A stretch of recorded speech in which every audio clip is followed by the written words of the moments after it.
রেজাউল করিম শাকিল, আপনার মনে আছে কিনা সুলতান সালাউদ্দিন টুকু যখন সভাপতি নির্বাচিত হলেন কেন্দ্রীয়, তারপরে উনি গিয়েছিলেন ক্যাম্পাসে প্রবেশ করতে, সে সময় তার উপরে যে হামলাটি হয়েছিল এবং যে নির্দয়ভাবে তাকে মারা হয়েছিল, আঘাত করা হয়েছিল, রক্তাক্ততার সেই ছবিটা নিশ্চয়ই আপনাদেরও মনে আছে।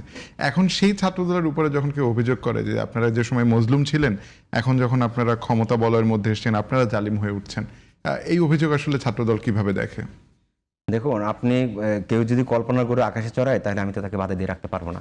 এখন যেই সংগঠনের পক্ষ থেকে এই অভিযোগটা করা হচ্ছে, আপনি যদি বিগত 15 বছরে তাদের কার্যকলাপগুলি করেন, পর্যালোচনা করেন, দেখবেন যে ইতিহাসের কোথাও তারা নেই। এবং তারা এখন বলতে চাচ্ছে যে ছাত্রদল মজলুম ছিল, এখন তারা নিজেরাই জালিম হয়ে গেছে। এই কথাটা যে আসলে কতটুকু বানোয়াট এবং ভিত্তিহীন তথ্য, এটা আপনার কাছে বা এই সোশ্যাল মিডিয়ার মাধ্যমে আপনারা যদি অনুসন্ধান করেন তাহলে সেটা দেখতে পাবেন।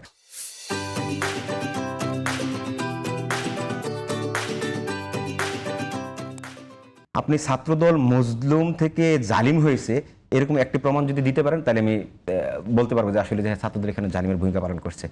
আমরা তখন মজলুম ছিলাম, এখনো আমরা সাধারণ শিক্ষার্থীদের অধিকার আন্দোলনের জন্য আদায় করার জন্য বিভিন্ন সময় বিভিন্ন প্রতিষ্ঠানে সে আওয়াজগুলো তুলে যাচ্ছি।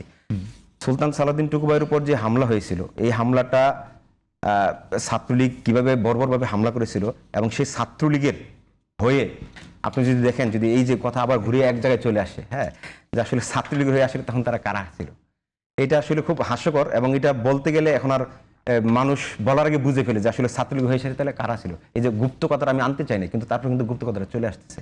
কেন চলে আসতেছে? কারণ ছাত্রলীগের একটি শাখাই ছিল গুপ্ত, এবং যারা ওই সময়কার গুপ্ত ছিল আজকে তারা দেখতেছি একটা অন্য সংগঠনের শীর্ষ নেতৃত্বে চলে আসছে। এখন আমার সন্দেহ হচ্ছে যে সুলতান সালাউদ্দিন টুকু ভাইয়ের উপর যে হামলা হয়েছিল, এই হামলাটার সাথে আসলে অরিজিনাল ছাত্রলীগ কর্মী কতজন ছিল আর গুপ্ত ছাত্রলীগ কর্মী কতজন ছিল। এই প্রসঙ্গে না আমি একটু থামাচ্ছি কেন জনাব শাকিল, এই প্রশ্ন বা এইরকম ভাবে যখনই আপনারা কেউ বলেন, মানে ছাত্রদলের পক্ষ থেকে বা বিএনপির পক্ষ থেকে, তখন আমার এমনিতে সাধারণ একটা প্রশ্ন জাগে যে এরকম ভাবে যখন এখন আপনাদের রাজনৈতিক প্রতিপক্ষ ছাত্র শিবির, এটি প্রকাশ্য, কারণ হচ্ছে কি আপনারা যে বড় দলের ছাত্র সংগঠন তারা সরকারি দলে আছেন। না, সত্যি কথা আমাদের এখন প্রতিপক্ষ যে ছাত্র শিবির সেটা আমি বলবো না, আমি বলি মাঠে তো মানে কি বলে ছাত্রলীগ নেই, ছাত্রলীগ একটা নিষিদ্ধ সংগঠন এই মুহূর্তে। ছাত্রলীগ তো আছে, ছাত্রলীগ হয়তো আপনার ছাত্রলীগ নামে নেই কিন্তু অন্য নামে আছে। মাঠে ছাত্রলীগ নিয়ে কে বলছে? আপনি দেখেন মহসিন হলের একটি ছেলে জুলাই আন্দোলনে একদম, মানে যে আপনি তো জানেন যে জুলাইয়ের 16 জুলাই যেটা 15 জুলাই আমাদের বন্ধুর উপর, সাধারণ শিক্ষার্থীদের উপর কিভাবে হামলা করা হয়েছিল, সেই হামলার সাথে সরাসরিভাবে জড়িত মহসিন হলের একটি ছেলে, সে ছাত্রলীগের কর্মী ছিল।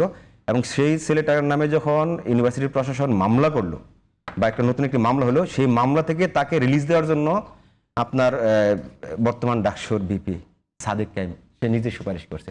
তাইলে আপনি যে বললেন যে ছাত্রলীগ নেই, তাহলে সেটা আমি কিভাবে বুঝবো? আমি তো বললাম যে ছাত্রলীগ হয়তো ছাত্রলীগ নামে নেই কিন্তু অন্য নামে আছে।